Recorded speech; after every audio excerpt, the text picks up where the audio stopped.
Good morning, everyone. Thank you very much for joining the Cluster Synergies webinar today.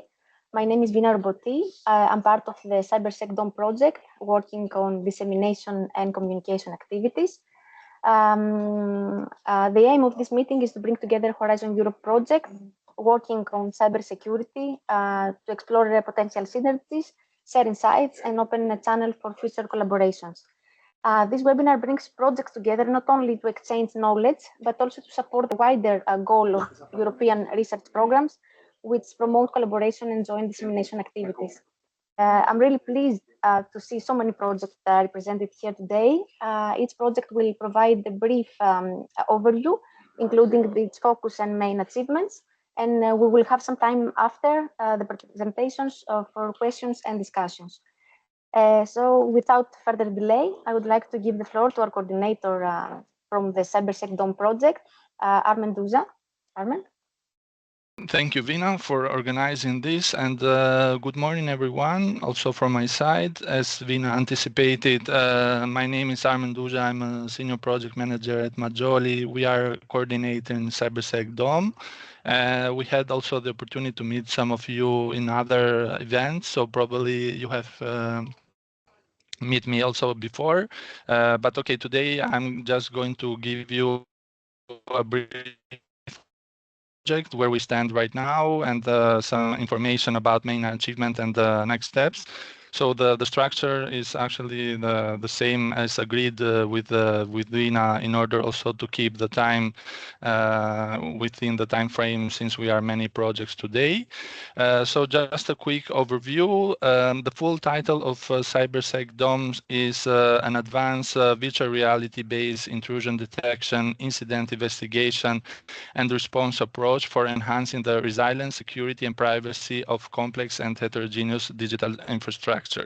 So this was a project funded from the call on 2022, the call Cybersecurity 01. It's an innovation action, so the total funding is around 6 million. We started in September 2023, and we will, let's say, continue until end of August next year. The consortium is a large consortium of 15 partners having different organizations from large companies to universities and SMEs. And we have also AIT Digital, which is an association of industrial, let's say, of digital companies. If I'm not wrong, also the next project is coordinated by AIT, so maybe also our colleagues will give more information. Going forward, so what are the key activities and innovations, the activities that we are mainly working about, and then these are also the key objectives of the project. So what we are trying to achieve throughout the project by developing different tools and components and technologies that then will be validated with internal and external pilots. So the main activities for the project are to provide dynamic cyber incident response capabilities for digital system and infrastructures, to enhance the coordinated cyber incident response among the different systems, but also among the different countries. So because we support, let's say, cross-sector, but also cross-country, let's say, activities, but this can happen also in a national level or at a regional level. Also to provide high cybersecurity levels via artificial intelligence-based methods for effective and proactive management of all the security issues, incidents, and threats, to develop solutions to automate the penetration testing for proactive security using data-driven artificial intelligence, and to provide intuitive but also collaborative interfaces using virtual reality. So these are the main components and the main tools that we provide as part of the projects.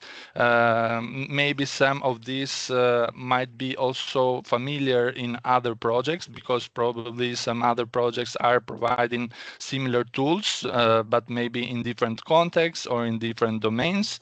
On top of this, there is also the virtual reality-based interface, as I was mentioning before. And of course, we have the integrated version, which let's say combines and integrates all the components in one system. So the user has the possibility to use let's say the system via let's say a standard user interface, so web-based, or using the VR base, which is for some, let's say, specific cases and domains. So what we are aiming to reach throughout the project in terms of impact and benefit, to enhance the cybersecurity preparedness of complex digital infrastructures across Europe. So as I was mentioning before, we don't focus on one specific sector or in one specific country, but we try to support as many as possible different sectors and organizations that are based in different countries throughout the, let's say, the supply chain. Also, another impact that we want to achieve as part of the project is to have a faster and more effective incident response, minimizing the disruption and potential damages that can be verified in our digital infrastructure. A broader adoption of AI-based cybersecurity tools, improving the proactiveness of the threat mitigation. So here I wanted to emphasize that being this an innovation action, so many of the tools actually started with quite high, let's say, technology readiness, but all of or almost all of the tools has integrated AI models or AI capabilities that were not present before. So this is the main innovation that has been, let's say, developed as part of the project. Some other tools has been developed from scratch because we needed to support, let's say, some other needs or let's say interest of our stakeholders. But most of the tools come, let's say, from the partners' expertise, but also the partners' portfolio of products and solutions that they have in their organization. Another impact is to improve the coordination and interoperability between the national and EU level infrastructures. But here I would also add not only infrastructures, but also EU level institutions and standardization bodies, because in order to achieve technical, let's say, support action and coordination and support action and interoperability, we need also support from the government part, but also to use standards that in order to allow also other let's say actors outside the project to adopt the solutions that we are developing as part of the project. Another impact is we will provide insights and validation cases from real-world pilots in telecommunication and transport sector. So these are the internal pilots that are part of the project. And but as part of the project, we have also an open call program aiming to expand, let's say, the sectors that we are, let's say, supporting within the project duration, but also to have more inputs and insights and feedbacks from external stakeholders. So not only users that are part of the project, but also other stakeholders that are participating in the supply chain. So in the telecommunication sector, we have the pilot is the OTE group of companies that is the main telecommunication provider in Greece. And in the transport use case, we have the Athens International Airport. And as I already mentioned, so we have an open call program that is structured in 2 rounds. The first round already concluded. Let's say the validation phase is almost done, and so the project will start very soon. So we will start, let's say, testing the different tools and solutions in their systems, and then there will be a second round that will be launched by end of August, September this year. We are going to fund for the first round. We founded, if I'm not wrong, 9 sub projects that will, let's say, be contracted for the first phase, and for the second phase, we aim to, let's say, to select other 6 projects, and these projects will have a budget up to 120. And the main goal here will be to expand the sectors that we are going to support as part of the project. While in the second round, the focus was mostly in the single validation of, let's say, of the individual components or some group of components. Also, we have one, let's say, pillar that was for the validation of the entire system. But the second round will be mostly, let's say, only focus on the validation of the integrated system, but in different sectors.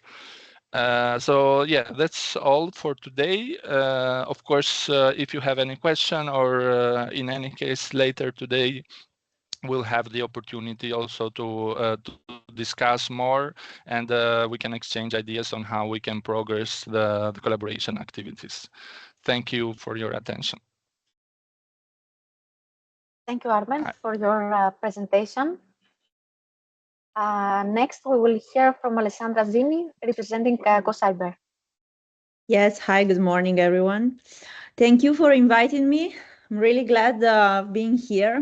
So I hope I will make my presentation as interesting as the one that I've just heard, also because I already got some ideas for collaboration, so it's a good start.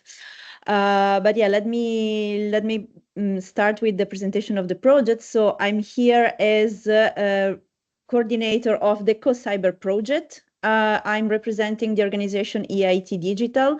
So maybe I will spend a couple of words on this organization since it was mentioned before. So we are basically a European-wide digital innovation hub, meaning that we basically support innovation from the early stage to the market, let's say, deployment. So we have different business units dealing with research, dealing with scaling up, with also education, actually. So we really start from the students by developing technology-oriented courses. We follow up on research innovation. We follow startups in their scaling up journey, and also we keep, let's say, good engagement with those startups that manage, let's say, to become completely independent, let's say, and sustainable.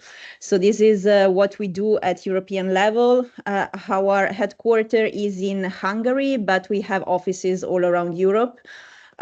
We have also regional offices following the South ecosystem, meaning Portugal, Spain, Italy, and Greece. We have the Eastern ecosystem, focusing on Eastern European countries, and also one focusing on the Nordics.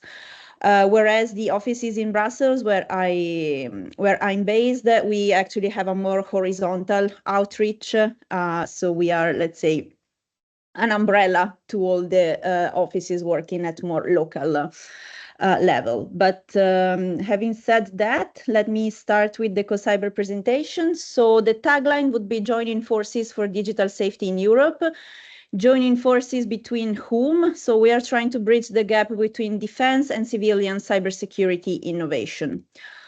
This is a very short table of contents of what I will be presenting today. So the project in a nutshell, so it's actually a coordination and support action running for 2 years until June 2025, so 2026, sorry. So we are now almost at the end of the first year.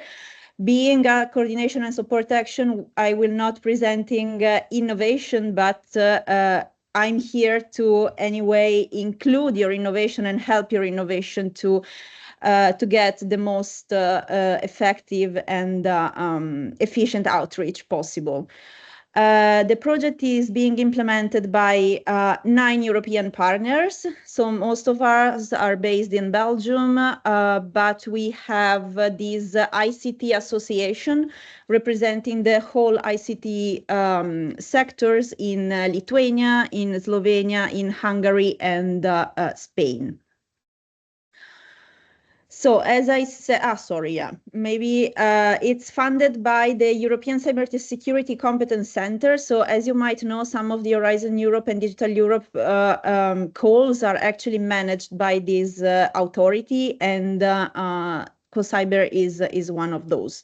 So we actually report back to the ECCC that is based in Bucharest.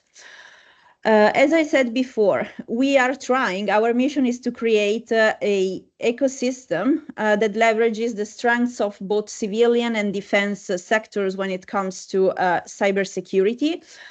Of course, we are trying to do that through a trust infrastructure and trying to achieve, let's say, a strengthened cooperation to ensure Europe's strategic autonomy. I'm sure that we are all aware of the latest, let's say, geopolitical developments and discussions. So these projects comes in very timely to help and support this. As I said, our ambition is based on these 4 pillars. So when it comes to knowledge sharing, we are building a forum to improve the exchange of expertise and information sharing on cybersecurity. In order to do that, we are developing tools that include a really concrete instrument for engagement, meaning that we are organizing activities where stakeholders from both sectors are present and they share their own knowledge and, let's say, idea to improve also the innovation level in this specific field. Then we also do a parallel work on policy harmonization. As you might know, cybersecurity is decentralized, and this sometimes is a problem when you need to really fast track, let's say, the innovation in the field. So we are also trying to develop a policy recommendation based on best practices that are already in place at local level. And then, as any CSA, coordination and support actions, we are, of course, trying to create as many synergies as possible. So this invitation to this webinar is very much welcome. These are some of the challenges that we have identified through analysis that I will share with you later, because I'm sure that they will be useful for your work as well. So the challenges, you can read them in vertical. So we have identified the fragmentation of the cybersecurity efforts, limited information sharing, lack of capacity. Of course, the lack of skills is always at the base of all the challenges, I would say. And then, of course, a scarce dual-use technologies attention, because so far Europe didn't really focus on this topic. And as I said before, there is a lack of policy coordination as well, resulting in a lack of, indeed, cybersecurity resilience. So we are trying to tackle all these challenges through a platform. Let's say the most concrete output is this community platform that will be enabling collaboration through sort of matchmaking functions and other aspects that I will share with you later. But anyway, I'm sure that you will get the slides, so I don't need to read all these all this text. But just a slide with this deliverable that I mentioned. It's a needs assessment report that was conducted by our partner ULB, that is the Université Libre de Bruxelles. They have conducted this analysis through a very thoughtful needs assessment by interviewing experts from both sectors. and it's available at this link on Zenodo. And I also put the link to the PESTEL analysis, which is the political, economic, and social, technological, legal, and environmental analysis of the cybersecurity landscape in Europe. So I'm sure that you can use these two analyses for your own work as well. And any feedback, of course, is welcome if you come across them. So as I mentioned before, our main entry point will be the CoCyber community platform. The community platform will be launched officially in 1 month. But what we have now, of course, it's the CoCyber website that you can already visit to get more information about the project and the first finding that we had until this month. So in 1 year. In 1 year since its beginning. We have also made available a cybersecurity observatory, or MAP, as you prefer, with a lot of relevant indicators when it comes to the cybersecurity landscape, especially when it comes to funding and tenders. So you can really see the, let's say, the differences in each member states when it comes to the type of funding, how the different initiatives are funded, and through which kind of schemes. It's also, this one has been delivered already, but it's a work in progress still. So if you have any feedback on this as well, it is welcome. And then, of course, as a CSA, our main objective is to engage with all the different type of stakeholders that you can read on this slide. And among them, there are also, of course, European projects and national initiatives for cybersecurity and defense. So what we propose, as I said before, it's this set of activities that we are organizing. And I'd be happy to invite you to every time we are indeed in the process of sending out invitations. We go from really high-level events such as roundtables or policy consultations to really, let's say, hands-on activities such as capacity building, training, and research and innovation seminars. This is a slide about the Ambassadors Program. I wanted to share it because I think it's a good thing to have in a project, especially when the project focuses on outreach and dissemination as a CSA. We really found this ambassadorship program useful to get to, let's say, contacts that we needed to indeed deliver our activities. So this is just a tip for your projects and your experience that you might want to consider for your activities. So as a last slide, I would like to end this presentation with a sort of call to action.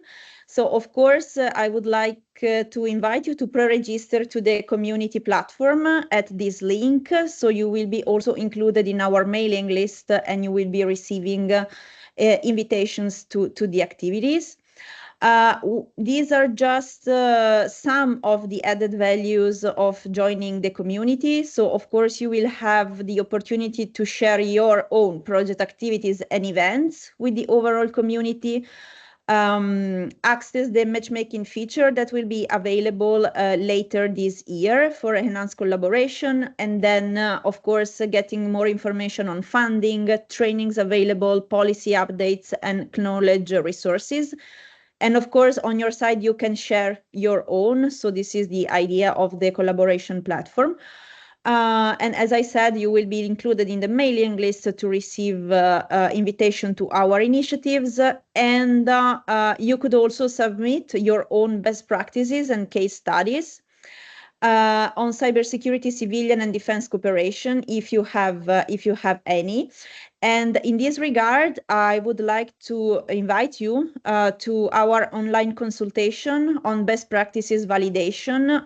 We are inviting experts in the cybersecurity field to whom we will be submitting and showing the best practices that we identified as a consortium, and we would need a sort of expert feedback on those, whether they are relevant or not, let's say, to be scaled and to be further disseminated. So if you are an expert in cybersecurity, and I'm sure that there are many in this call, and you are interested or even just curious about, what is happening out there when it comes to defense and civilian cooperation in cybersecurity, you are more than welcome to join our consultation.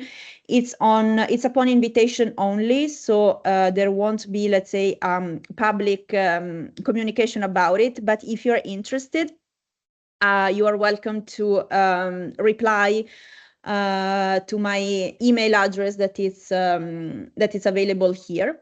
So this is it, and I'll be happy to take questions later today. Thank you very much. Great. Thank you very much, Alessandra. Now let's move on to the Phoenix project presented by Argyro Hadzopoulou.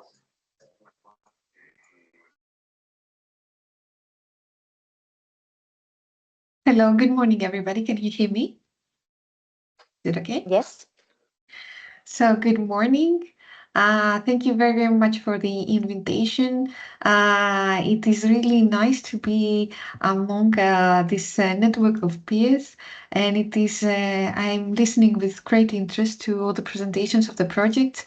As was said by Ahmed before, in some cases we have already collaborated, but it's really nice to see also and explore other cases or opportunities for collaboration. I am here to present a little bit on the Phoenix project. The Phoenix project is almost to the end, but that doesn't mean that our prospects and our willingness to collaborate will diminish. As said by Vina, I'm Argyro Hadzopoulou. I represent the organization Upper Plus Solutions, and we are leading Work Package 6, which is the Dissemination Communication Standardization Work Package of the project. So after this very interesting break between incident response projects, I will come back to the subject of incident response and business continuity, and I would like to present a little bit on the Phoenix project. So it was the proposal was created as a response to the call Increase Cybersecurity in 2021. The full name of the project is Dynamic Business Continuity and Recovery Methodologies based on models and prediction for multi-level cybersecurity. I know it says too much or too little as a name, but I will explain a little bit later what it means. It is a recent innovation action with a project duration of 36 months. It started on July 1st of 2022, and as I said, is coming to an end at the end of next month on the 30th of June 2025. Very nice coordinator is the University of Patras in Greece, and we are the consortium of the project consists of 16 partners, 2 universities, 2 operators of essential services. So for those that do not follow the NIS language, that is the OES that you will see in the slides a lot actually, is the operators of an essential services. That means there are critical infrastructures that they provide essential services to support society and are under the NIS. That's the first one, and now NIS2 directive. 1 telecommunication organization, 2 national cybersecurity authorities, 8 SMEs, and a large enterprise. The distribution of this partners is in 6 different countries. So we have representatives from Greece, from Cyprus, Spain, Germany, Ireland, and Norway. What is this project trying to do? We are trying to develop and deliver a cyber resilience framework. The cyber resilience framework will provide assisted orchestration, automation, and response capabilities for business continuity and recovery, incident response, and information exchange, assisted by artificial intelligence. This is our idea is to provide all this environment in order to assist the operators of essential services and the member state national authorities and feed their needs regarding the subjects of incident response, business continuity, recovery, and information exchange. So, although I'm unable to provide you more detailed information, I will give you as much as possible. The thing is that this project has been identified as a restricted project because of the interaction with the national authorities and the entities, the operators of essential services. So I cannot share too much detail. We can discuss a little bit in the questions and answers, but for the time being and the slides, you will see only a limited number of volume of information. So what is the project is trying to achieve is to provide enhanced situational awareness, to create proactive and reactive resilience automation, orchestration, and response ROAR mechanisms, to increase preparedness through relevant serious games and realistic resilience cyber range assessment and training, and to provide in a timely manner actionable information exchange between the different interested parties within our ecosystem, which is the operators of essential services, the national authorities, and different other actions. How is this all connected? You can see this a little bit complicated map. It represents the conceptual architecture of what we're trying to do. And you will see here, starting at the bottom, and hopefully you can see also my laser pointer moving somewhere here. So you can see that we have different layers in our approach. One of these layers are the tools that provide baseline prevention, detection, and response. So we have a number of tools. All of them are tools, like Ahmed also mentioned in the beginning, that are already known, and most organizations that are in the critical sectors are acquainted with.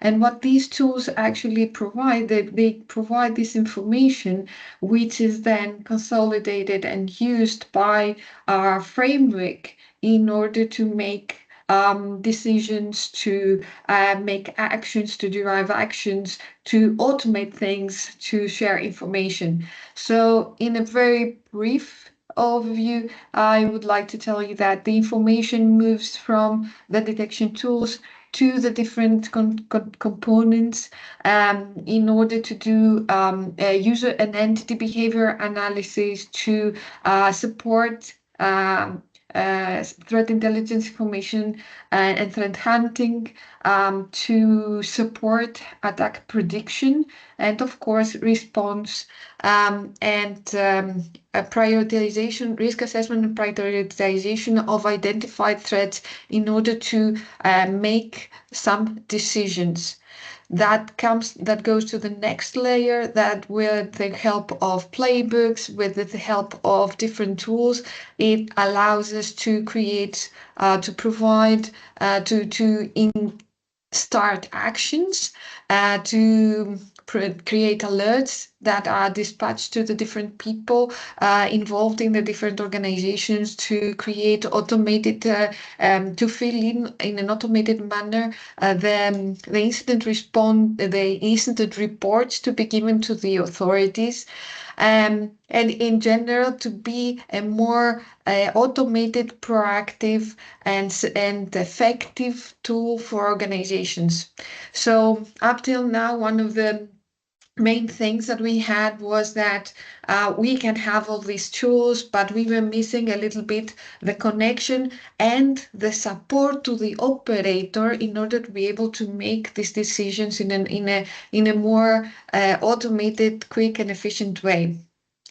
And all these are in the case that something is identified and we have a case where an anomaly is detected, but the project also believes in proactive action. So this is why we have a whole set of actions here that are related to training, and we are very happy to have implemented also a part of serious games to increase the awareness of people regarding basic cybersecurity controls and mechanisms to make the organization more resilient.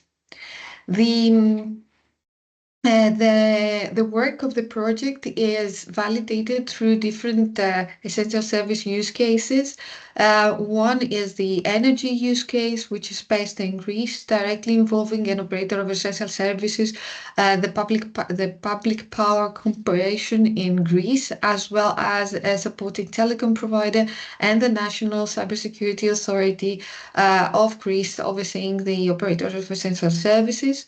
We have a transport use case based in Spain, directly involving an operation of essential services regarding to the transport, and a healthcare use case based in Cyprus, which is involving an essential solution and an infrastructure provider for an operation of essential services and the National Cybersecurity Authority supporting and overseeing the operators of essential services. As I said in the beginning, and this is my concluding slide, is that we are towards the end of our project. We are very happy that we have achieved our milestones until now. We have done all the sequence of steps that was prescribed for our project. That means we started with the analysis of the requirements, we wrote down the requirements, we created the infrastructure that was not there. We created 3 different versions of the platform in following the cloud, local and hybrid models. We have integrated the baseline tools that I showed you before in the conceptual architecture in the Phoenix components, and we have designed and implemented the 3 different pilots.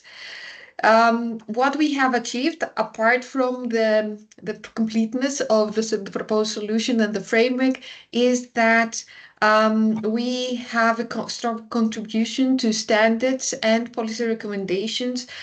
We are very happy to have supported the development and the piloting of standards regarding the playbooks and the taxonomies used for the exchange of information.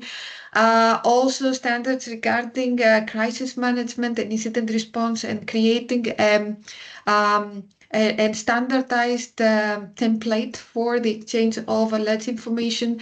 And we are very happy to have supported also the European policy makers, hopefully, by providing some feedback on consultations regarding the NIS2 and CRA and others like that. So hopefully I didn't go too much over time, which I'm sure I did, but thank you for being patient with me. I would like to thank you very much and say that I will be available later on for any questions, and you can reach us using this information that is on the slide. Thank you very much. Thank you very much, Argyro. Thank you. It was great presentations. So the next presentation is from Nikolaos Nikoloudakis, representing the SEC Awareness Trust project. Hello, Nikolaos. Hello, good morning, Vina. Hello, everyone. Okay, great. Let me share my screen. So I will continue now with SEC Awareness Trust project. First of all, I would like to thank you all for being here today. It's very interesting to meet all these projects and new projects, projects that we already participated, like Phoenix and other partners and friends. So I will present you the SEC Awareness Trust today, which let's go with the full name. It's a dynamic training program based on Synergies, leveraging IT security, privacy, data protection, culture, and awareness of critical information infrastructure. So it's a digital project. We are the coordinators, PPC, Public Power Corporation. The project has a duration of 36 months, and now we are already towards the second year, in the half of the second year. And In a nutshell, what SEC awareness will do is to deliver a customized federated cyber range platform with systematic and innovative training programs on critical infrastructure through realistic attack defense simulations and structured learning paths. The consortium, we have 9 organizations from Greece and Cyprus, where we have like 4 public bodies. We have 2 industrial partners, 1 academic partner, and 2 SMEs. Let's go with the key activities and innovations. As I said, the cyber range will be state-of-the-art cybersecurity cyber range for developing knowledge, skill, and competence to improve European cybersecurity resilience and coordinate response capability to the critical infrastructure through structured and dynamic training program, testing platforms, knowledge exchange, and shared data repositories. The objectives of the objectives of the project. SEC awareness will deliver a state-of-the-art platform that considerably extends the capabilities of existing cybersecurity ranges and structured training framework for effective cyber defense. SEC awareness trust will develop and deliver innovative and hands-on training curricula for a sustainable training program to support the critical infrastructure sector. We'll develop realistic, large-scale, and cross-sector scenarios with gaming exercise. We'll share threat intelligence knowledge among cybersecurity ranges for coordinated cyber incident response and create common data repositories among the critical infrastructure organizations. And finally, we'll evaluate and strengthen the cybersecurity ranges and develop best practices and guidelines for a wide range adaptation across Europe. The impact from SEC awareness trust focus on the enrichment of the skills and expertise at 3 different user levels of the non-IT, IT experts, and security experts at national level. We have 4 pilots that we're going to see in the next slides with the current results and achievements. So the pilots are in the telecom, and the energy, and the healthcare, and the maritime. Already, you have heard about OTE, PPC, the Public Power Corporation. For the energy, the healthcare is represented by the University Hospital in Crete, and the maritime pilot is represented by the Digital Security Authority in Cyprus. So, despite the fact that we are almost in month 15th, we are close to complete also the 3rd phase. So the phase 1 has been completed, the cyber situational awareness and cybersecurity range training requirements and reference architectures. The 2nd phase regarding the cybersecurity range training strategy and training programs has been established. The 3rd, it's almost 50% complete and more, the cyber range program development. And finally, we're going to demonstrate, validate, and evaluate our platform. This is our site, our LinkedIn also group page. So I would like to thank you very, very much for this. I was trying to be quick, as quick as I could. Thanks, Vina, and everyone. Thank you, Nikolaos. So next, we will hear about the Synapse project from Panagiotis Boundakas. Hello, everyone. Can you hear me? Yes. Okay, great. So first of all, let me start by thanking you for organizing this very interesting clustering webinar. It's a great opportunity for all of our projects to come together and collaborate more in the future. So thank you again for initiating, let's say, this activity. I'm Panagiotis Boundakas. I'm a specialist R&D engineer in Sphinx. And in this slot, I will present you very briefly the Synapse project. Sphinx is the technical coordinator of the project.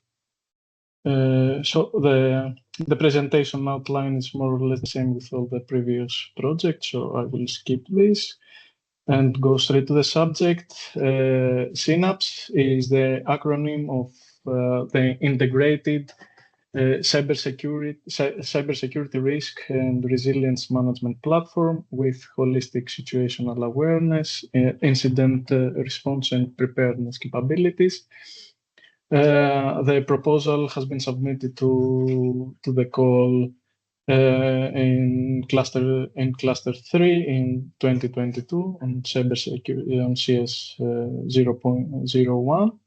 And the project officially started on November 1st, 2023.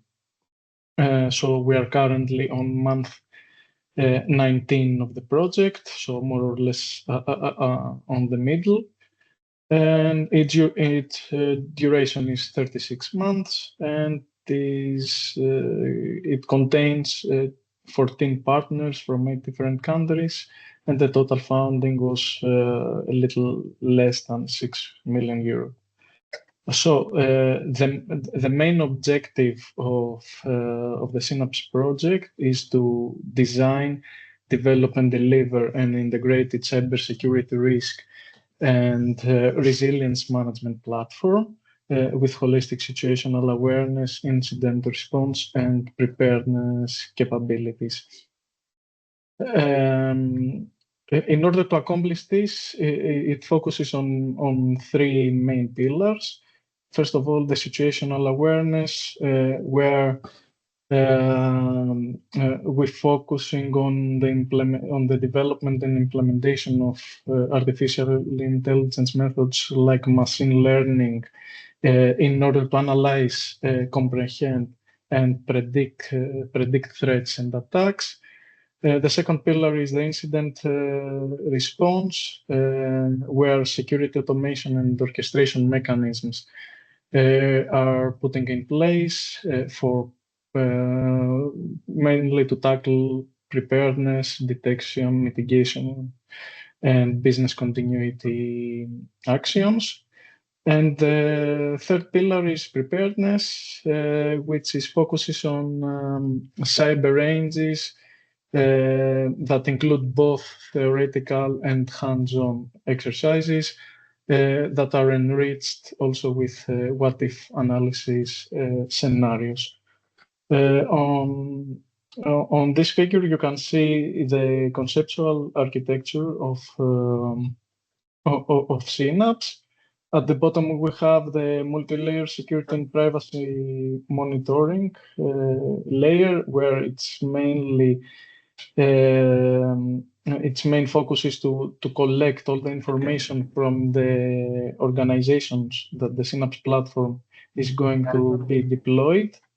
And then all these are transferred to the other layers, where the AI and situational awareness, the incident response, the preparedness, and all of these are in line with integrated risk management activities. And also there is the information exchange and alerting and reporting component that is responsible for sharing all the insights that have been discovered in from the Synapse platform. We will dive a bit more on these activities on the next slide. So for the integrated and risk management and risk transferring mechanisms, there is a specific component that focuses on these activities, and it mainly develops continuous evidence-based assessments that include both static and dynamic security and privacy tests, or assessments that are related with the specifications of the certifications, and also on impact analysis. And a main innovation, let's say, of this component is that Synapse is developing a risk transferring mechanism, which is based on smart contracts that are trying to automate all the activities that are taking place during the cyber insurance, from contract establishment until the claim validation, and of course the final payment of a claim. And the second, let's say, innovation is on the security automation and response part, where Synapse develops user-friendly and standard-based playbooks. These playbooks are based on the OASIS Cacao standard, and the key innovation, let's say, is that it are both proactive and reactive. As we can see on the figure here, there is the division of the proactive playbooks and the reactive playbooks that are developed in the Synapse project. And the third innovation lies on the AI-enhanced situational awareness part, where CTI discovery and analytics are developed along with user and entity behavioral analytics, and also attack prediction and response recommendations that are seeking to develop risk-based prioritization and response actions. This innovation, let's say, is the intelligent part of the Synapse platform, because all the AI activities, machine learning and stuff, are developing in this component. And the final main innovation lies on the Synapse Cyber Range, where the Synapse Cyber Range platform develops supports simulated and emulated environment that are based on the asset modeling of an organization, in order to offer, let's say, more targeted training activities that are tailored to the organization's specific needs. So the expected impact and the benefits are that the holistic and enhanced protection that is regardless of the organization size. Namely, Synapse could support from small organization and to SMEs and large organizations. It focuses mostly on operators of essential services and critical and digital infrastructures. The Synapse pilots and the evaluation of Synapse are also on on both critical and digital infrastructures that are focusing on the and on the energy, the healthcare, and the cyber insurance domains. A main benefit is the security-based information sharing, which could enrich and support the activities of national authorities, and specifically of CERT and CSERT teams. And there the insights that have been discovered by using the Synapse platform about newly discovered threats could be shared with these national authorities. And also, as I mentioned, insights and evaluation for the Synapse platform will be obtained by its implementation in real-world pilots in the energy, healthcare, and cyber insurance sectors. And last but not least, Synapse has also an open call, one open call round where three projects will be funded by Synapse. And these projects will be two technology providers that will assist in the enhancement, let's say, of the Synapse platform. And one project will focus on, will be a pilot, let's say, evaluation of the Synapse platform. And so the key results so far include as I mentioned at the beginning, Synapse is currently in month 19, so it's more or less on the middle of the project. And the Synapse, so far the Synapse architecture has been finalized and the MVP platform is ready. And also currently we're working on the pilot validation of the platform by implementing the Synapse platform on the energy, healthcare, and cyber insurance pilots, pilot infrastructures. And also by next month, we're expecting to launch the open call.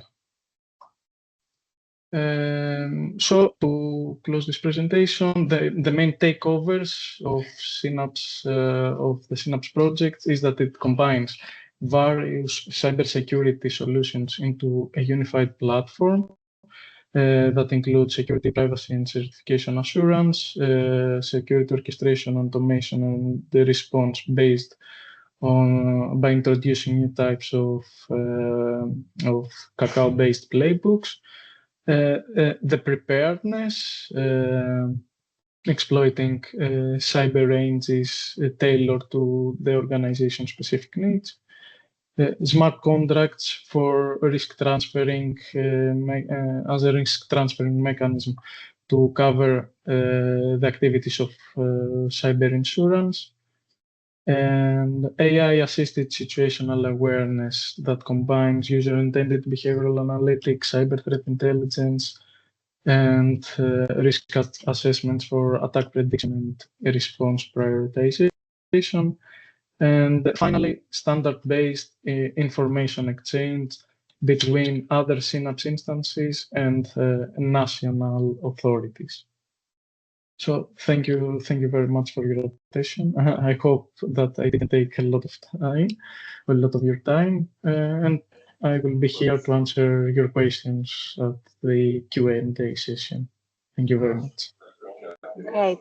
Thank you, Panagiotis. We'll continue with the Custodes project presented by Simon Bouguet. Hello. Can you hear me? Yes. Okay, so, and you should also see my screen. Perfect, thank you. So, thank you for the invitation to this very interesting webinar indeed, as everyone else has already mentioned. So I'm Simon Bouguet, senior researcher at RISE with coordinating the project Custodes, and I'm going to give you a quick overview of the project today. So Custodes is a not exactly acronym for certification approach for dynamic, agile, and reusable assessment for composite systems of ICT products, services, and processes. So it's a project that aims to facilitate cybersecurity conformity assessment for digital product, and so to help organization navigate regulatory requirements and improve the security posture. It's an innovation action with a budget of just under 5 million euros. It's a 36-month project, and we are just past the middle of the project. We are month 20. And we have a consortium with 16 partners and from 11 countries, covering all type of partners, from academia to industry with also non-profit organization and and industry. So this project is challenging because certification is a complex process for cybersecurity.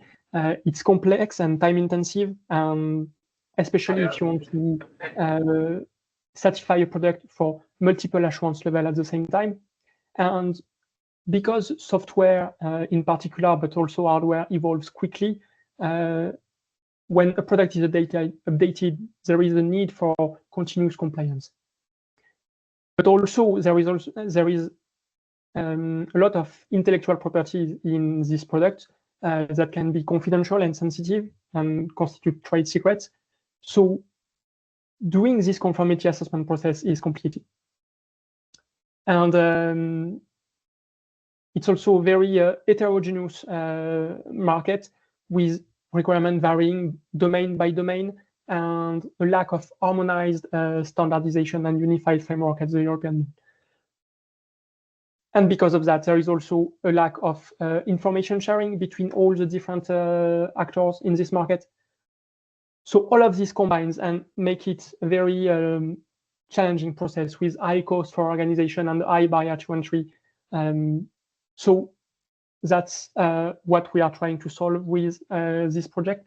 And so we aim to provide a unified integrated platform where a vendor can go or a manufacturer can go and from the very beginning of the life cycle of their product and have a unified process to certify their product at the end. So we call that a composite inspection and certification system. And it relies on 3 pillars. So the first one is the risk assessment, where the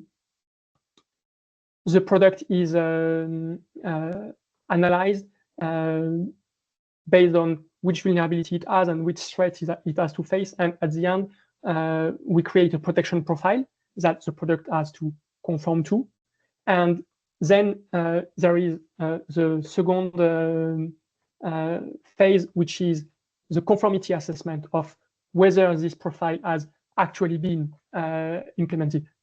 And the third one is information sharing to make sure that there is a collaborative ecosystem and the work done by one entity can be reused by others, and there is no duplication of work.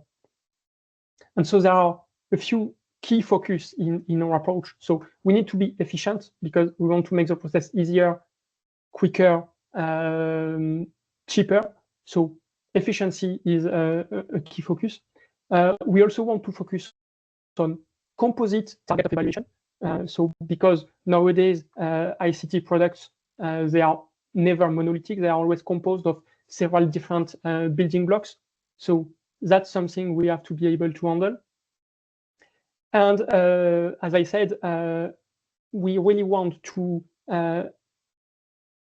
avoid work duplication and information and to enable information reuse to improve this efficiency.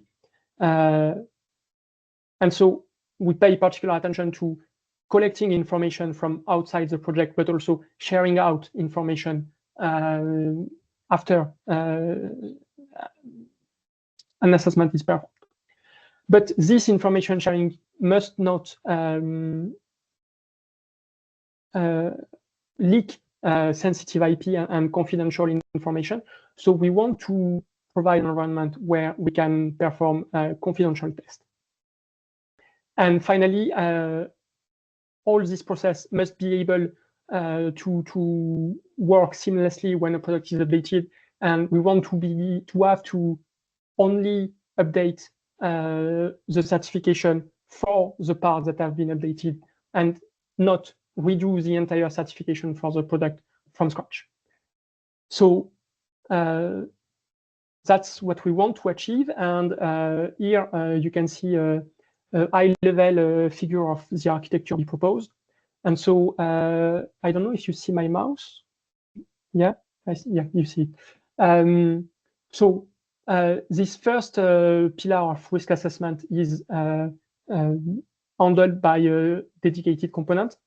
The second pillar about conformity assessment is handled by this second component. And and the rest of the infrastructure is here to focus, to enable this key focus that I mentioned earlier. So we have, for instance, a trusted execution environment that we use to run confidential tests inside, with very strong confidentiality guarantees for the target evaluation that is and the asset that is tested inside this environment. We have a lot of infrastructure for gathering knowledge from outside sources and to share it back. So that's the high-level description of what we want to achieve. So the expected impacts and benefits of this project, of course, it's to make sure that we have a safer and more secure ICT ecosystem with a lot more product that can be certified with a lot stronger guarantees on what this certification provides. And if we achieve our goal,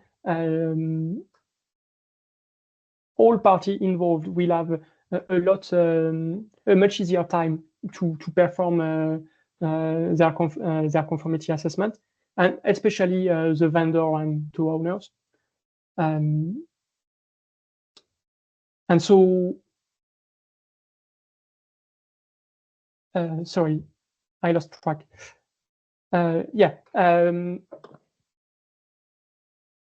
Vendors and two owners in particular will have a much easier time performing conformity assessment for their product.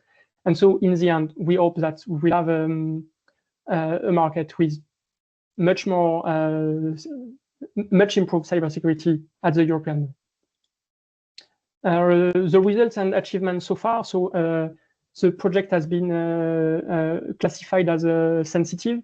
So most of our deliverables are in public. And the project is currently at month 20. Right now, we are finishing the first integrated prototype, which should be ready by the end of the month. And we have 2+1 pilots in complementary domains with scenarios that are currently under development to validate our approach and our solution. So the first pilot is focused on 5G infrastructure with probe and monitoring tools that work on this 5G network that we want to certify. And so this is this probe A, and I think it was probe D.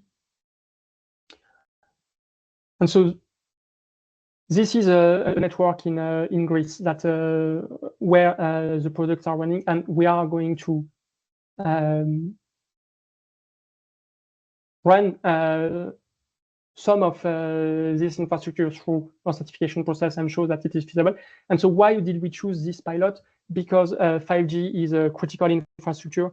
So one of the domains with the most stringent requirements for certification. And so we thought it was a very, very interesting use case. And the second pilot is much less sensitive, and it's about smart building with a lot of sensors and devices, smart devices installed in a home. And so the reason we chose this pilot, in contrast to the previous one, is that IoT is one of the few domains where there are already some pre-existing schemes that are relatively accepted and standardized at the European level. So it was a good a good starting point for us to develop our own approach. And finally, so the +1 pilot is opening our platform to external companies which are not partner in the project, in particular startups and SME, and to validate the usability of our solution and make sure that even people who haven't been involved in this project from the start are able to come in and use our solution very easily and are able to leverage what we provide to improve their products. So that's the end. Of course, I will be there at the end for the Q&A session, and I will be happy to answer all your questions. And so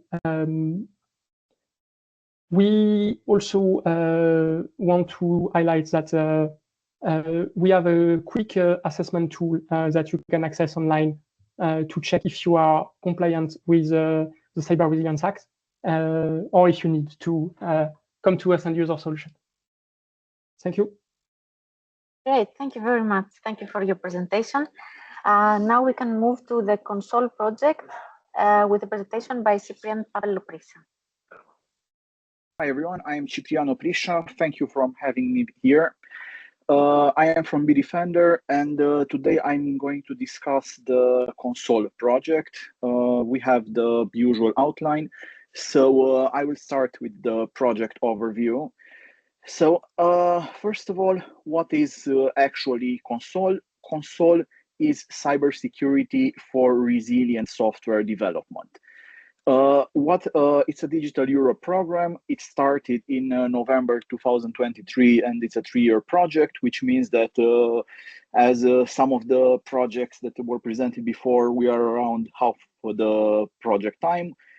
And what we do, we envision an actionable solution to advance cybersecurity within the European software development industry. The accent in console is especially on the software development part. We are trying to protect developers from cybersecurity attacks. As a consortium, we have 12 organizations, including affiliated entities from 7 member states. The project coordinator is Bitdefender from Romania. And we have in this consortium 8 SMEs, 2 academic partners, 1 large industry, and 1 non-profit industry. What are our key activities? As I said before, our goal is to improve cybersecurity for software developers. And we have 3 pillars for that. First of all, in console, we have code analysis tools, both static and dynamic, both provided by our technological partners and third-party open source tools, and they have the goal to protect the code. Then we offer real-time protection that runs on the developer machine, on build server, on deployment server, so everywhere the working environment is protected. And also console offers a training platform that is related with the code development. So it's, each developers will receive customized training recommendation based on what he's working for. This is to protect developers from making cybersecurity mistakes. So to sum up, we protect the code, we protect the working environment, and we protect the developers. Our focus is on automation and on ease of use, because on the market right now, there are a lot of code analysis tools, real-time protection tools, but to use each of them is somehow different, and you need to be aware of them. You need to be able to understand their output. We're trying to unify everything here and to do all the analysis automatically. So anything that can be automized will be automized in console. The deployment will be on cloud, and we're expecting to have a preliminary release very soon. So because we're midway through the project, and we also have an on-premises release. So if you're working on critical stuff and you don't want any of your code to get into the cloud, you can also deploy console on your premises. As expected impacts and benefits, first of all, we hope to bring a big benefit to the society. by having more secure software. But of course, our main target audience are organizations that do software development, whether companies or other type of organizations, but we're especially focused on SMEs. Why? Because large organizations you also use professional code analysis tools, but for an SMEs that like a startup, they need to secure their code, and Console would step in here. We hope to increase the overall security of the developed code. We hope to increase the efficiency through automation, to have more transparency, because using Console is not a one-time thing. Console will basically monitor your work repository, and you will be able to see a timeline of your security defects throughout the entire software lifecycle. And we hope to increase trust between users and companies. We have 3 pilots in the Console consortium. One of them implements a cloud intelligent automation solution. Another one implements a platform for electric vehicles, while another one a platform for individuals with disabilities. Basically, Console, we can work with any company, is useful for any company that does any kind of software development. Speaking of that, in the fall, we will have an open call for other companies to try and test Console, because by then we should have a stable version. As results and achievements so far, so right now we have a minimum viable prototype, which comprises of 17 analysis tools supporting more than 15 programming languages and technologies. This is a very important characteristic of Console, because no code analysis tool supports so many languages. We try to address to every kind of developer, so we support C, C++, C#, Java, Python, PHP, and whatever. We focus on automated analysis. Of course, we're going to have a dashboard, a very user-friendly dashboard, when you can create an organization, you can create a project, then you either upload a piece of code to be analyzed, or the recommended version is you set up a GitHub integration. This setup, you only do it once, you input some information regarding your project on GitHub, then every time you do a commit and push on GitHub, your code will be automatically pulled by the Console framework, it will be analyzed, and you will receive security clues. This is what actually happens in the backend. So this is what the security clues look like. You have this piece of code, it's vulnerable to SQL injection. One of the tools in the Console framework will pick this vulnerability, and all tools and all vulnerabilities are outputted in the same format, so you can do any visualization or filtering you like. Of course, security clues have multiple fields. One of the most important one is the severity, because if you're in software development, you probably know that many code analysis tools tend to have some false positives. We are working towards harmonizing the severity, which tells how important a vulnerability is, in order for developers to quickly filter and see the most relevant clues. We also offer a security training platform. Right now, we don't have too many courses in it, but we plan to add more. So this is the Console project. We have a website, we have a LinkedIn page, and if you have any questions, please contact me or one of my colleagues to discuss more about Console. So, thank you very much for having me and for paying attention to my presentation. Thank you very much for your presentation. It was great. So next, we'll hear from Andreas Miaudakis presenting the Coevolution project. Okay, so I'd like to thank you also for inviting us also in this cluster event. We're happy to be part of this event. My name is Andreas Miaudakis. I work for Cyberanalytics, and I will give a short presentation of the Coevolution project. The title of the project is a comprehensive, trustworthy framework for connecting machine learning and a secure interconnected AI solution. Some information with regards to the project started in start of November 2024. It will end on the end of October 2027. Thus has a duration of 36 months. It was under the called CL3 2023 CS0103. It is a research and innovation action project with a budget about 6 million euros. We have the GAI number here as well as a reference, and the Institute of Computer Science is the coordinator of the National University of Athens. We have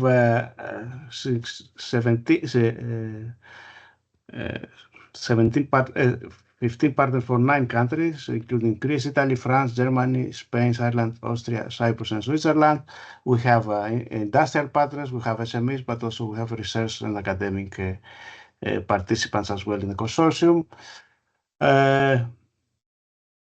With regard to the challenges of the project and the motivation of the project is, first of all, that the AI landscape demands a holistic framework in order to ensure security across all the supply chains, of course, and the entire AI life cycle. There are adversarial techniques, but we don't have, we lack of, let's say, a way to identify threats and vulnerability with its associated risk. And the European Union, through initiative like the AI Act, emphasizes safety and trustworthiness for AI application. However, there is not a system provided to manage weakness and in a network AI supply chain.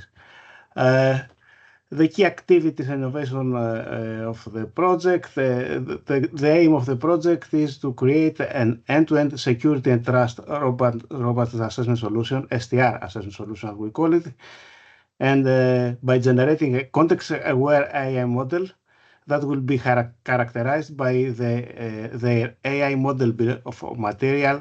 We call it AI BOM, the project, similar with SBOM we use in a software or hardware component.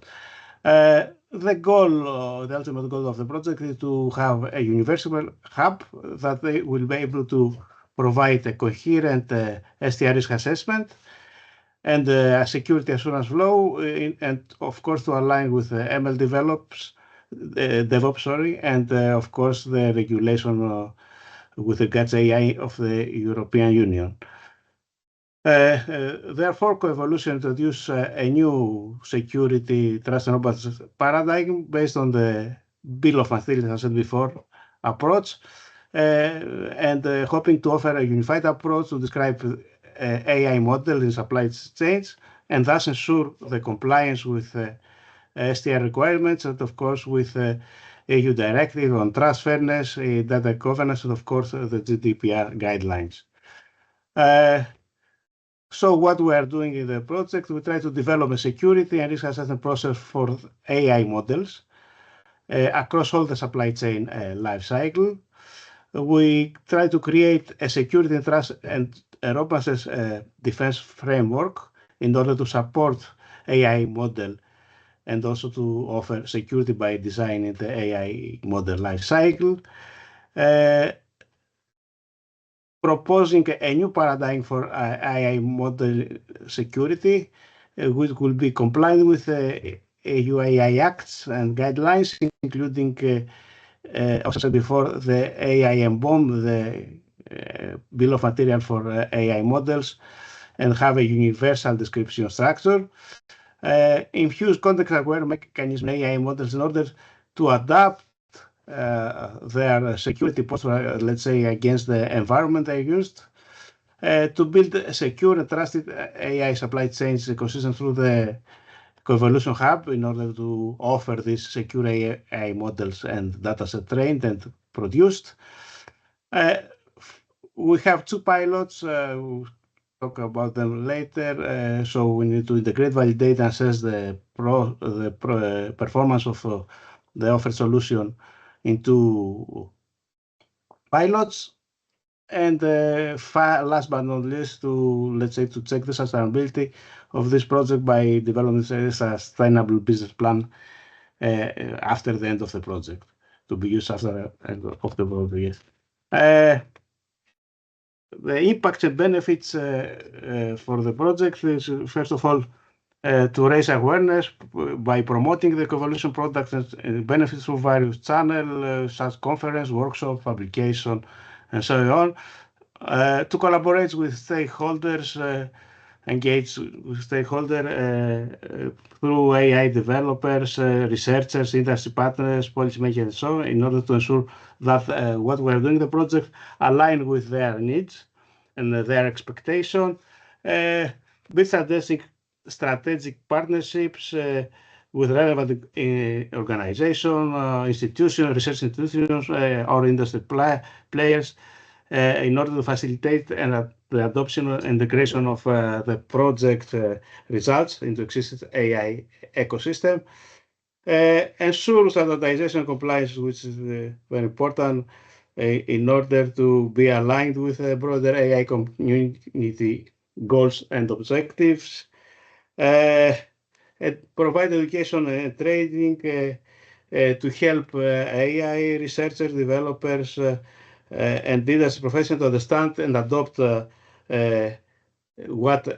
coevolution has to provide us security by design and privacy by design, explainability, and so those principles, the AI models. Foster continuous improvement in order to track what the project do and optimize the outcomes of the project and remain relevant and effective in addressing the AI needs of the AI community, and to drive the commercialization of such a project in order to, let's say, to explore the exploitation potential of the outcome of this project and ensure the sustainability after the end of the project.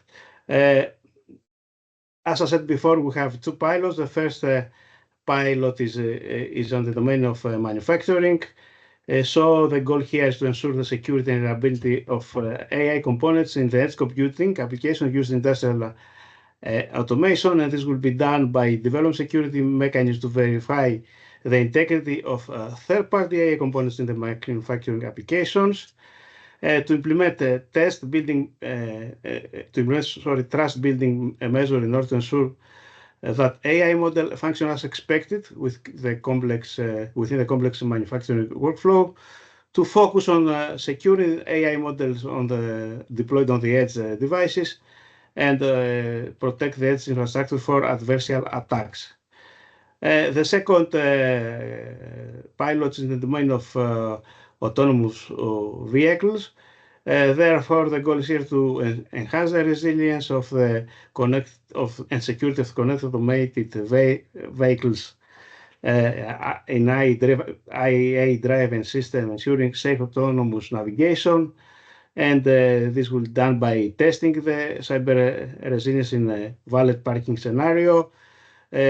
Utilize advanced CAV testing infrastructure, including precise sensors like LiDAR and high-quality maps, to implement a corporate perception of robust environment modeling and multipath edge and path planning, and integrate the cybersecurity techniques to prevent data poisoning and sensor manipulation. The project is in start phase. It's also running for 5 months, 6 months. So at the current phase, what we have done is to work on the architecture and the specific components in order to provide the functionality that coevolution promises. And we have a set of tools that will be interconnected in order to consist this platform.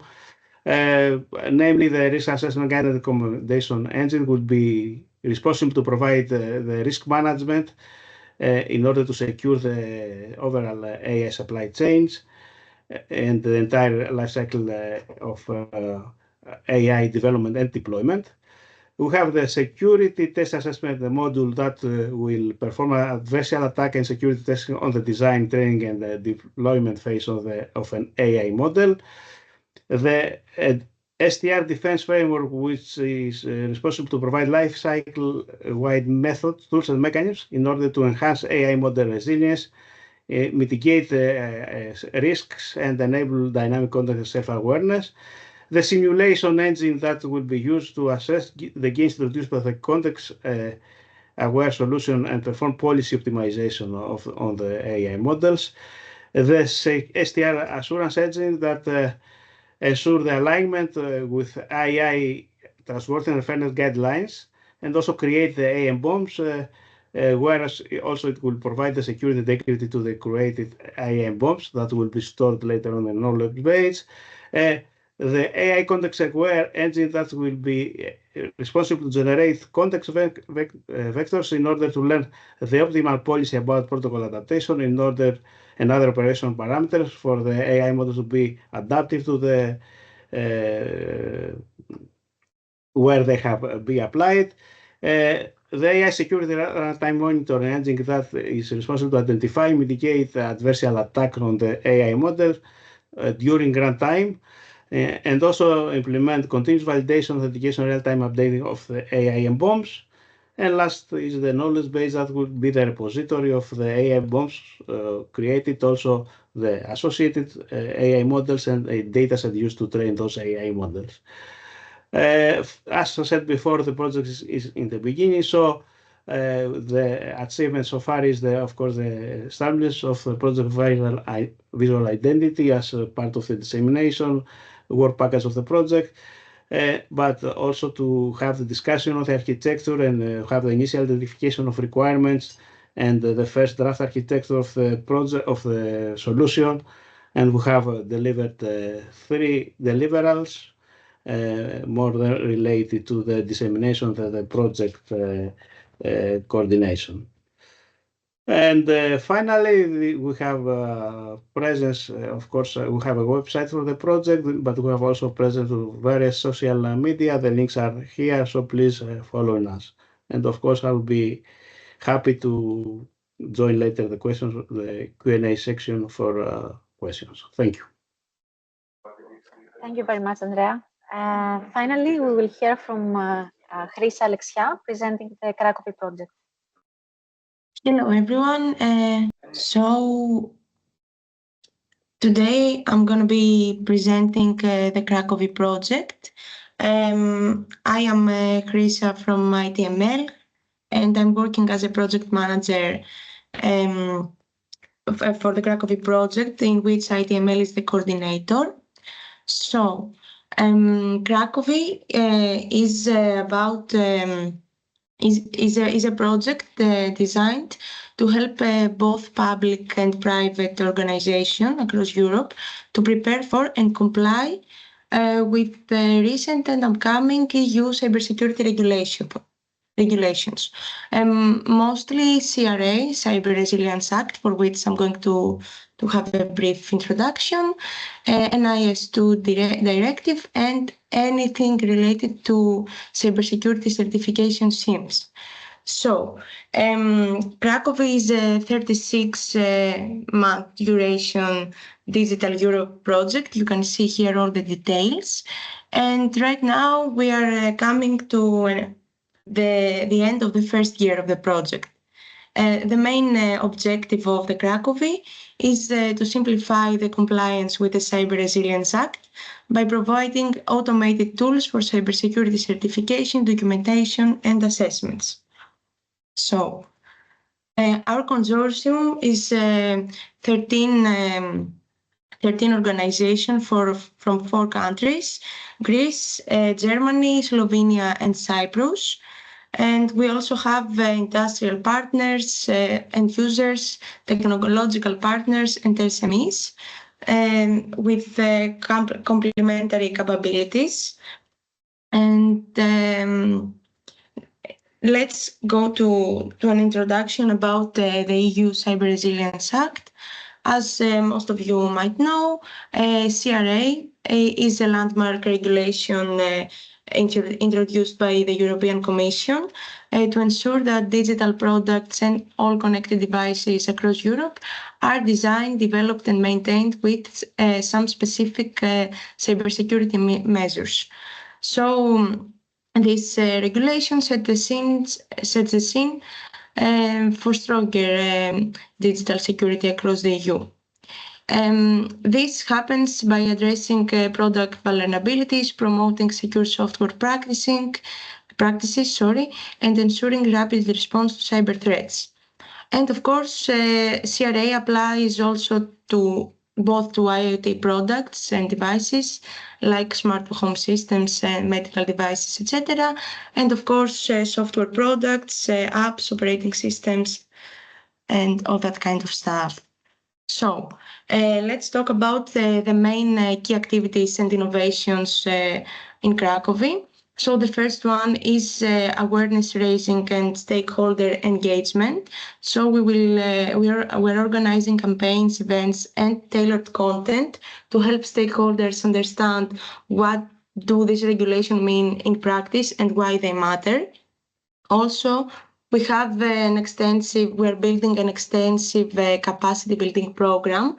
So we are going to develop targeted training and materials to help improve cybersecurity skills and readiness at all levels, from decision makers to technical staff. Also, we deploy automated vulnerability scanning tools and services, which are automated, yes, and accessible to detect any occurring vulnerability in any connected device and help all organizations take early steps towards compliance. Also, we support conformity assessment, testing, and auditing activities by offering practical support like structured questionnaires and guidance for self-assessment, and also helping users prepare for CRA compliance.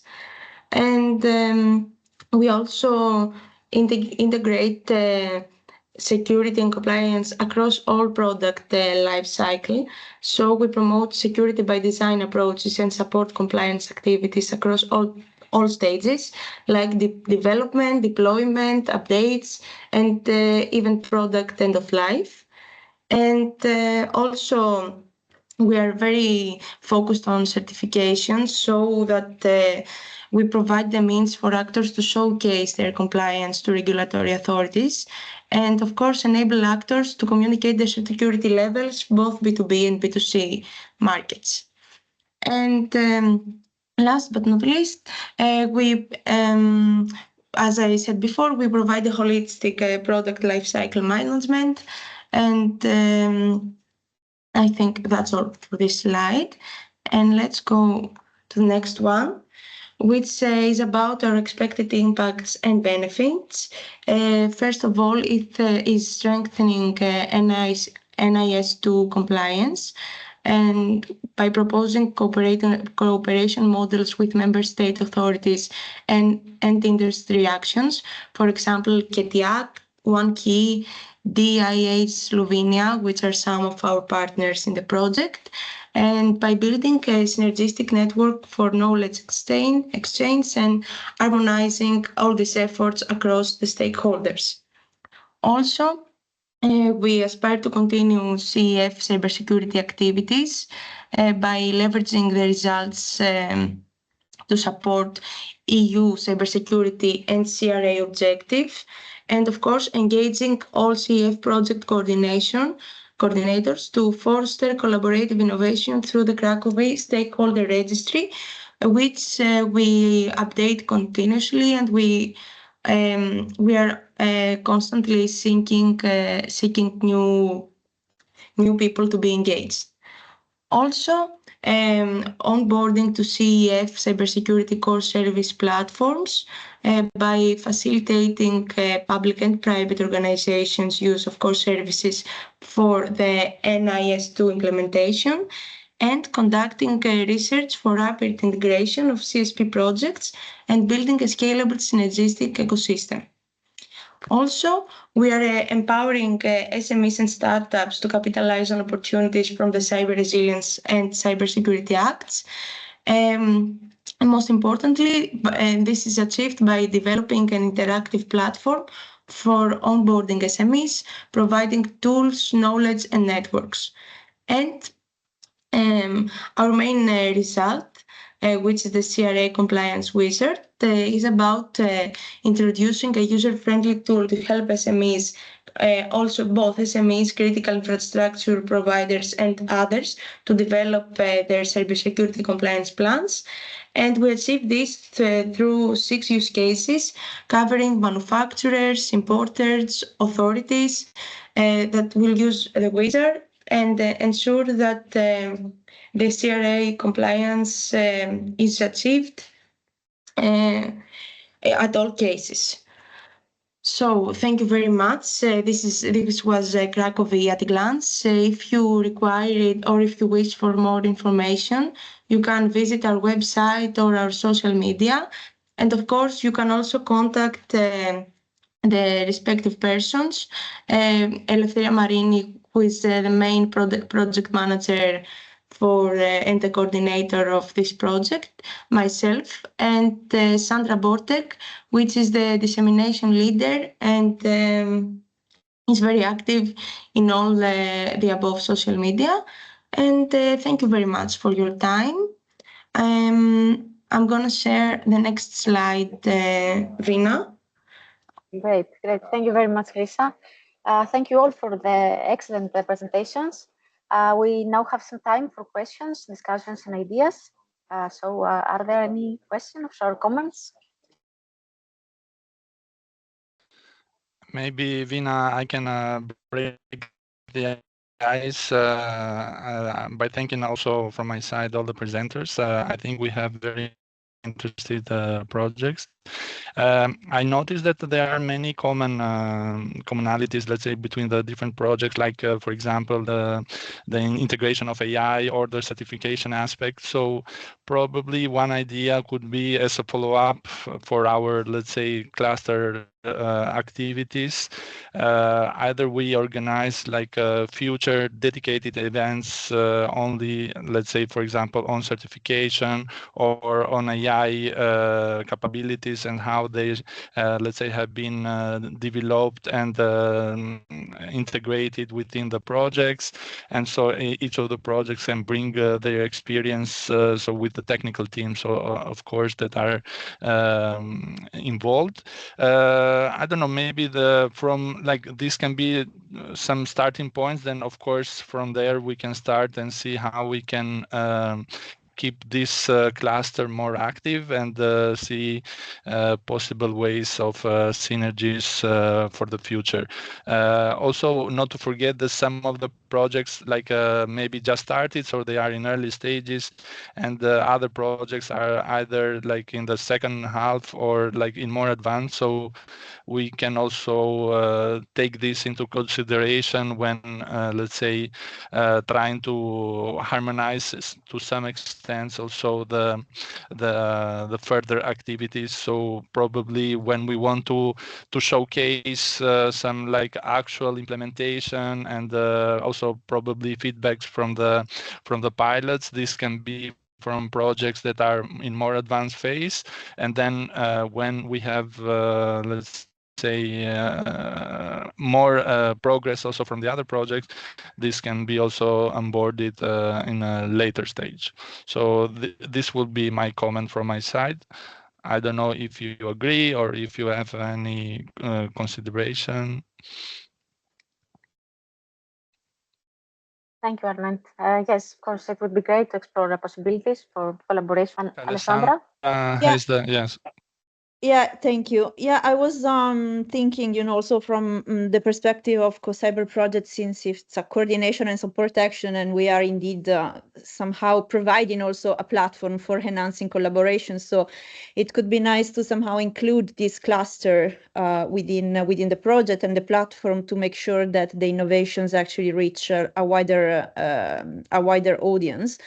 And also, I saw a lot of projects that are working with critical infrastructure operators, and critical infrastructures are indeed a defense asset. So they are considered defense assets. So they actually enter, let's say, the project scope, and this is what we are really looking into to make sure that these innovations are spread and they reach as many sectors as possible. And just yesterday, I had, for instance, a very interesting call with the Port Authority in Antwerp here in Belgium.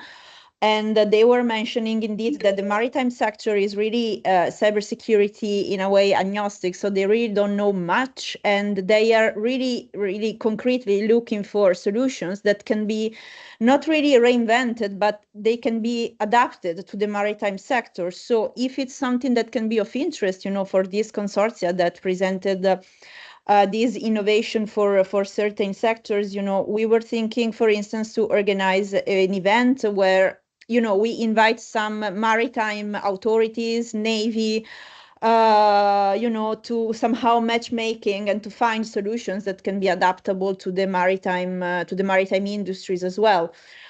So this could be an example of collaboration through also the CoCyber project. So I really invite you to register to the platform just to receive this kind of updates and renew, in this case, my invitation to this best practices event that it's happening in 1 month on the 13th of June. It's online because we will also share the criteria that we used to select the best practices. And if you see that this criteria applies to your innovation as well, we would be glad to include your best practices in this exercise. So to get more reach and so extend the outreach. Let's say this is what CSA actions do. So we are happy to support you in this journey.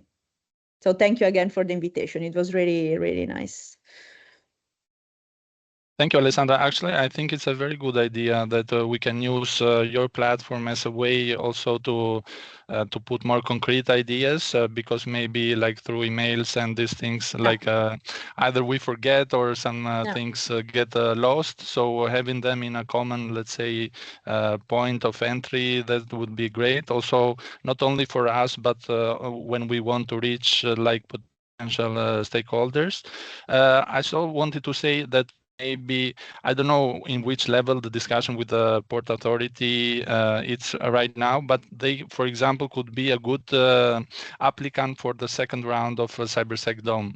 Because I indeed thought about it. Because as I mentioned before, so we have right now 2 pilots. One is also in transportation, but it's on aviation. So the maritime is, I would say, to some context, could be similar, but they have different dynamics and different actors that are involved. So for sure, for example, this can be also a way of how we can, let's say, potentially reach the stakeholders and support them, because this is one way we provide them tools, but they also get financial support if they apply. Indeed. In fact, when I saw the open calls, I thought exactly of it. And I mean, anyway, EIT Digital is involved in the CyberSecDome, and Annalisa is part of my team. So she will make sure that we have the information. But still, if if you also want to reach out, I absolutely agree. This is what we should do. And also, I saw some projects working with compliances, and this is also a very big topic, because anyway it will be mandatory, so it's not that you can actually opt out from it. So we could indeed organize some sector focused, for instance, compliance webinars, events, I mean, whatever we decide then to call it. But indeed, I see a lot of potential synergies to be done. Great, thank you. Any other questions or comments? Hi, may I jump in? Hi, hi, Vina. Hi, it's Anna Maria from CBRL. I representing with Andreas Coevolution. So that was great initiative from your side to organize this webinar. I just wanted to mention that co-evolution, we are on the 6 to 7 month of the project. So we are happy to discuss in any future meetings, next collaboration actions, maybe some joint dissemination activities. We are happy to discuss with any partner of here, with any project, as long as we have done already a good start.